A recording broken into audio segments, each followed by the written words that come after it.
కేంద్ర మంత్రి కిషన్ రెడ్డి మీడియాతో మాట్లాడుతున్నారు. ఇప్పుడు లైవ్ చూద్దాం.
సంవత్సరాలకు సంబంధించి వడ్డీ రహిత రుణాలు తెలంగాణలో కూడా లబ్ధి చేకూరబోతుంది. నేను ఒకటే మనం చేస్తాను, కేంద్ర ప్రభుత్వము ఏ సంస్కరణలు తీసుకొచ్చినా దాని యొక్క లబ్ధి తెలంగాణ ప్రజలకు, తెలంగాణ రాష్ట్రానికి, తెలంగాణ అభివృద్ధికి తప్పకుండా భాగస్వామ్యం ఉంటుందనే విషయాన్ని సందర్భంగా మనం చేస్తున్నాము. ఇప్పటికే అమలవుతున్నటువంటి కేంద్ర ప్రభుత్వ పథకాలు పరిధిని, అదేవిధంగా దాని నిధుల వాటాను కూడా ఈ బడ్జెట్లో ఎన్హాన్స్ చేయడం జరిగింది, పెంచడం జరిగింది. అది తప్పకుండా మరి తెలంగాణ లాంటి అర్బన్ ఏరియా స్టేట్లో మరి అర్బన్ ప్రాంతాలకు 10,000 కోట్ల రూపాయలు తెలంగాణకు రాబోతా ఉంది.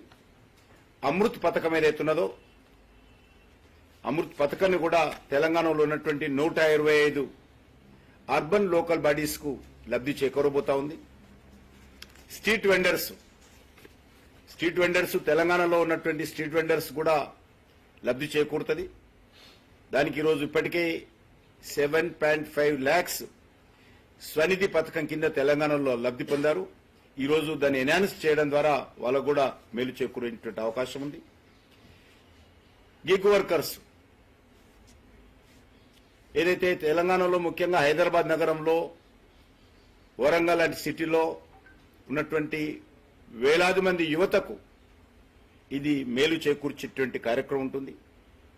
ఈ శ్రమ పోర్టల్ కింద గిగ్ వర్కర్స్ అందరూ కూడా అనేక రకాలుగా మరి లబ్ధి చేకూర్చేటువంటి కార్యక్రమం కూడా ఈరోజు ప్రకటించడం జరిగింది.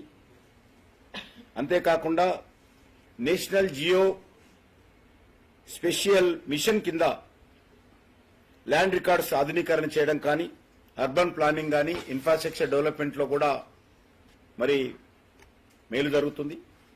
ముఖ్యంగా మెడికల్ టూరిజం దేశంలో అత్యధికమైనటువంటి లాభం పొందేటువంటి రాష్ట్రము తెలంగాణ. కాబట్టి ఈరోజు కేంద్ర ప్రభుత్వం మెడికల్ టూరిజం ప్రోత్సహించడం కోసం ఒక కార్యాచరణ ప్రణాళిక తీసుకురావడం జరిగింది. హీల్ ఇన్ ఇండియా నినాదంతో ముందుకెళ్లబోతా ఉన్నాం.